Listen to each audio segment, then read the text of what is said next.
ముగ్గురు మోసగాళ్ళు 30 కమిషన్లు. ఖమ్మం జిల్లాకు ముగ్గురు మంత్రులు చేసింది సున్నా. రైతులకు కనీసం యూరియా బస్తా కూడా ఇవ్వలేరు. వచ్చే ఎన్నికల్లో ఖమ్మంలో 7-8 స్థానాలు గెలుస్తాం. మరింత ఐక్యంగా పనిచేస్తే 10కి 10 గెలుచుకుంటాం. రాహుల్కు 66,000 కోట్లు ఇవ్వకపోతే రేవంత్ పోస్టు ఊస్టు. గ్యారంటీ కార్డు ఎక్కడ భద్రపరచుకోవాలో బట్టి చెప్పాలి. ఖమ్మం సభలో బీఆర్ఎస్ వర్కింగ్ ప్రెసిడెంట్ కేటీఆర్. మళ్ళీ సారే రావాలి, కేటీఆర్తో కూలీల ఆకాంక్ష. ఆలీబాబాకు తోడుగా ఖమ్మం జిల్లాలో ముగ్గురు మోసగాళ్ళు ఉన్నారు. ఆ మంత్రులకు 30% కమిషన్ల యావ తప్ప కనీసం రైతులకు యూరియా ఇవ్వాలన్న సోయి కూడా లేదు. వచ్చే ఎన్నికల్లో ఉమ్మడి ఖమ్మంలో 7-8 స్థానాలు గెలుస్తాం. ఇంకా గట్టిగా పనిచేస్తే 10కి 10 స్థానాలు కూడా గెలుస్తాం కేటీఆర్.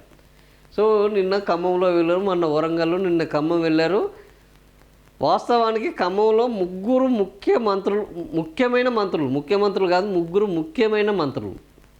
ఒకరు బట్టి విక్రమార్క, అత్యంత సీనియరు, ఈ రాష్ట్రానికి ఉప ముఖ్యమంత్రి, నేనే ముఖ్యమంత్రి కావాలని కోరుకున్నాడు.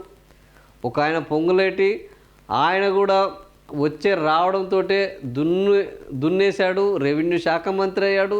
చివరికి రేవంత్ రెడ్డిని తీసేస్తే ఎవరయ్యా ఆయన సీట్లో కూర్చోగలిగిన వ్యక్తి అని అంటే ఆ స్థాయికి ఎదిగిన వ్యక్తి పొంగులేటి. అంతటి ఆయనకు ఏకు మేకు లెక్క తయారైన వ్యక్తి ఎవరన్నా ఉన్నారు, అంత ప్రభావశీలము, అంత డబ్బులు, అంత మార్కెటింగ్ చేసుకోగలిగిన వ్యక్తి ఎవరన్నా ఉన్నారంటే పొంగులేటి అన్నారు. నిజంగా కూడా రేవంత్ రెడ్డిని బీహార్ ప్రచారానికి రావద్దన్నారు, కానీ పొంగులేటిని మాత్రం తీసుకుపోయారు. ఆ తర్వాత ఉన్న వ్యక్తి ఎవరంటే తుమ్మల నాగేశ్వరరావు గారు, అత్యంత సీనియరు. చంద్రబాబు నాయుడు సహమంత్రి, ఆ తర్వాత నాటి ముఖ్యమంత్రి ఎన్టీఆర్ శిష్యరికంలో పెరిగిన నాయకుడు. వాస్తవానికి నిజాయితీ అన్న పేరున్న ఒక నోటి దూల తప్ప మిగతా అన్ని విషయాల్లో గొప్ప నాయకుడు అని పేరున్నది. కానీ ఏం జరుగుతుందంటే దరిద్రము, మనము దుష్టులకు దూరంగా ఉండాలి అని మన పెద్దలు చెప్తుంటారు. నువ్వు ఏ వ్యవస్థలో ఉంటే ఆ వ్యవస్థ ప్రకారమే నువ్వు ఎదుగుతావు. రోములో ఉంటే రోముల లెక్కనే ఉంటావు. అదేవిధంగా కాంగ్రెస్లో ఉంటే, తెలుగుదేశంలో ఉన్నంతకాలం గొప్ప నాయకుడు, నిజాయితీపరుడు, అభివృద్ధి ప్రదాత, సంక్షేమానికి ఇట్లాంటి పేర్లు పొందిన తుమ్మల నాగేశ్వరరావు ఇప్పుడు కాంగ్రెస్లోకి వచ్చిన తర్వాత ఏమైందయ్యా అని అంటే సేమ్ అడుగడుగున అబద్ధాలు, ఆడిన మాట తప్పడము, నిత్యము మోసము చేయడము, ఉన్నది లేనట్టు చెప్పడం, లేదు ఉన్నట్టు చెప్పడం. రైతులు, వ్యవసాయ శాఖ మంత్రి అంటే ఖమ్మంలో వ్యవసాయం బ్రహ్మాండంగా ఉంటుంది, రైతులు బ్రహ్మాండంగా ఉంటారు. అక్కడ ప్రాజెక్టులు అయితే వీళ్ళు ముగ్గురు మంత్రులు, ఒక ఆయన రెవెన్యూ డబ్బులు ఇచ్చేటాయన, ఒక ఆయన ఆర్థిక శాఖ డబ్బులు ఇచ్చేటాయన, ఒక ఆయన వ్యవసాయము. ఖమ్మము అసలు దాని చరిత్ర, దాని వైభవం పూర్తిగా మారిపోవాలి ఈ ముగ్గురు మంత్రులు ఉన్నప్పుడు. ఏం జరుగుతుంది మరి ఖమ్మంలో 7 ఊర్లు పోయి చంద్రబాబు నాయుడు 7 ఊర్లు పోతే ఆ 7 ఊర్లను వెనక్కి తెచ్చుకుని ఒక్క ప్రయత్నం ఈ ముగ్గురు మంత్రులు చేయట్లేదు. ఖమ్మంలో ఆగిపోయిన ప్రాజెక్టులు ఈ 2 ఏళ్లలో ఏదన్నా మొదలైందా? ఏది కాలేదు. కొత్త ప్రాజెక్టులు ఏమన్నా రాబోతున్నాయా? ఏమీ రావట్లేదు. ఖమ్మంలో రైతులకు యూరియా పుష్కలంగా లభిస్తుందా? ఖమ్మంలో కూడా రైతులు యూరియా కోసం కొట్లాడుతున్నారు.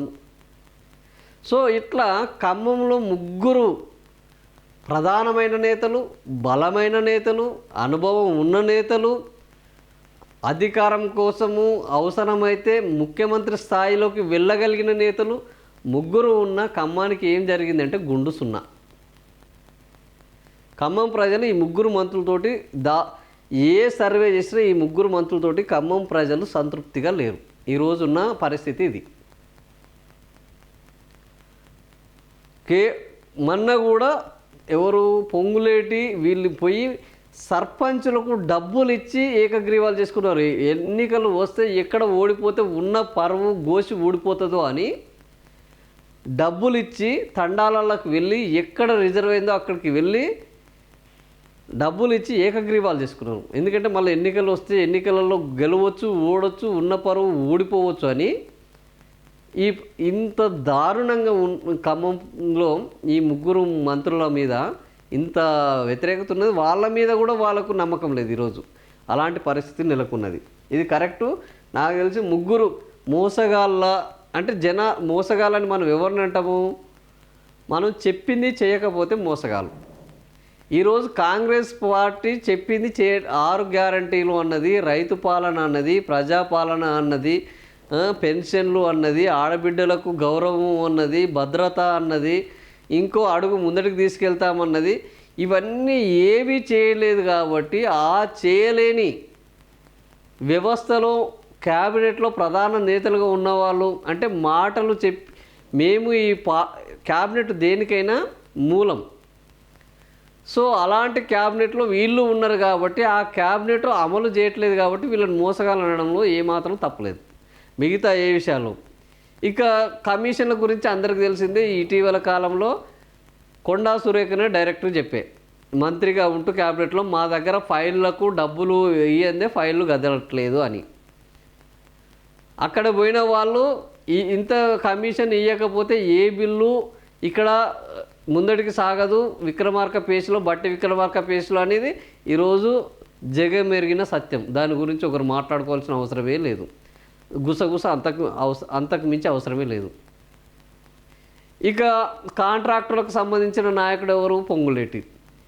మొత్తము కాంట్రాక్టర్లు కన్స్ట్రక్షన్స్ తోటి వచ్చిన తర్వాత ఈ ప్రభుత్వంలో ఎవ్వరికి డబ్బులు ఇవ్వకపోయినా 8,000 కోట్ల బిల్లుల పెండింగ్ బిల్లులను శాంక్షన్ చేయించుకున్నది ఎవరు అంటే ఈయన కన్స్ట్రక్షన్ కంపెనీ. అదేదో రాఘవ కన్స్ట్రక్షన్ ఏదో ఉంటుంది, ఆ కన్స్ట్రక్షన్ కంపెనీ.